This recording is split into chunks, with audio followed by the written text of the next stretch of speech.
जय हिंद दोस्तों, स्वागत है आपका हमारे यूट्यूब चैनल में। और आज हम आए हैं एक नई टॉपिक जिसका नाम है आवेशित चालक के ठीक बाहर विद्युत क्षेत्र की तीव्रता। तो इससे प्रीवियस वीडियो में हमने आपको बताया था कि किसी भी समतल अचालक चादर के निकट विद्युत क्षेत्र की तीव्रता क्या होती है। तो उसका व्यंजक हमने निकाला था कि E = σ/2ε0। देखिए, इस फार्मूले का यूज इसमें होगा कि किसी भी आवेशित चालक के ठीक बाहर विद्युत क्षेत्र की तीव्रता क्या होगी।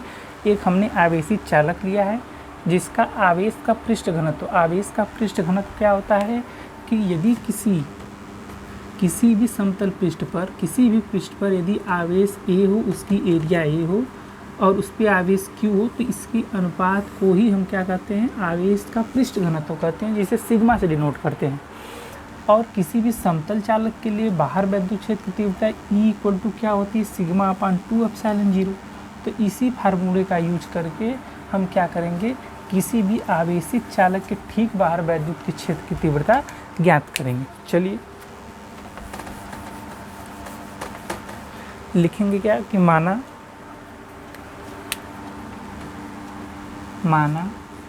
एक आवेशित चालक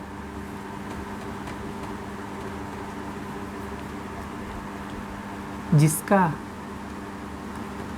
आवेश या पृष्ठ घनत्व आवेश, इस तरह भी लिख सकते हैं, आवेश का पृष्ठ घनत्व या पृष्ठ घनत्व आवेश क्या है, सिग्मा है।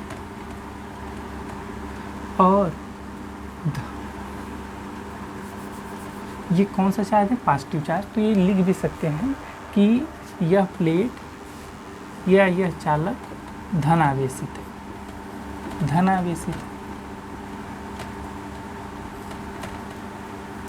तो आप बताइए कि यदि हम इसको प्लेट नंबर 1 मानते हैं, इसको प्लेट नंबर 2 मानते हैं, तो हमने आप करेंगे क्या, क्योंकि इसके बीच तो कोई आवेश है नहीं, आवेश तो इसके बाहर प्लेटों पर है। तो हम क्या करेंगे, पहले एक प्लेट के लिए निकालेंगे, फिर दूसरे प्लेट के लिए निकालेंगे, और दोनों विद्युत क्षेत्र की तीव्रता एक ही दिशा में होगी, इसको क्या करेंगे, जोड़ देंगे। लेकिन अब बताइए कि क्या हम इसको एक प्लेट मान सकते हैं, मान सकते हैं, क्योंकि देखिए इनके बीच में कोई भी आवेश नहीं है। तो हम इन दो प्लेटों को हम डायरेक्ट चालक के लिए तीव्रता नहीं निकाल सकते, लेकिन हमने समतल प्लेट के लिए निकाला है। कितना होता है, E = σ/2ε0। अब बताइए प्लेट 1 के लिए क्या होगी। देखिए ये जो सिग्मा है ये दोनों की प्लेटों के लिए सेम होगा।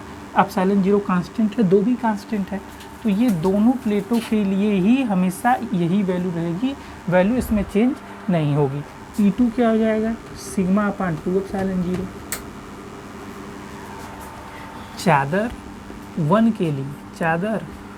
के लिए E1 क्या हो जाएगा, σ/2ε0।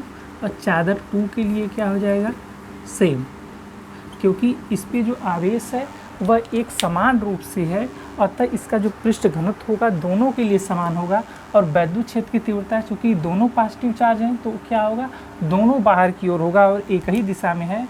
तो E = हो जाएगा E1 + E2 बराबर σ/2ε0 + σ/2ε0 बराबर 2 σ/ε0। 2 से 2 कैंसिल हो गया, σ/ε0। तो E = क्या हो जाएगा, σ/ε0। देखिए टॉपिक का नाम था कि आवेशित चालक के ठीक बाहर विद्युत क्षेत्र की तीव्रता। तो हमने इससे पहले पढ़ा था कि एक प्लेट के लिए, समतल प्लेट के लिए जो अचालक थी उसके लिए तीव्रता होती σ/2ε0। तो हमने क्या किया, इस ये दो आवेशित चालक है, इसको दो भाग में ले लिया, एक पहली प्लेट, एक दूसरी प्लेट। पहली प्लेट के कारण विद्युत क्षेत्र की तीव्रता E1, दूसरी प्लेट के कारण विद्युत क्षेत्र की तीव्रता E2। चूँकि आवेश समान है इसलिए आवेश का पृष्ठ घनत्व भी समान होगा, चूँकि एरिया समान है। तो दोनों के लिए E1 और E2 की वैल्यू सेम होगी, क्या होगी, σ/2ε0।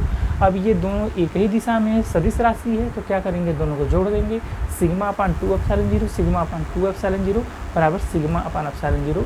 यदि क्वेश्चन में 1 नंबर में आता है या जितने नंबर में आता है, यदि केवल फार्मूला लिखने के लिए आता है तो आप ये हेडिंग डालकर लिख देंगे कि हाँ आवेशित चालक के ठीक बाहर विद्युत क्षेत्र की तीव्रता इतनी होती है।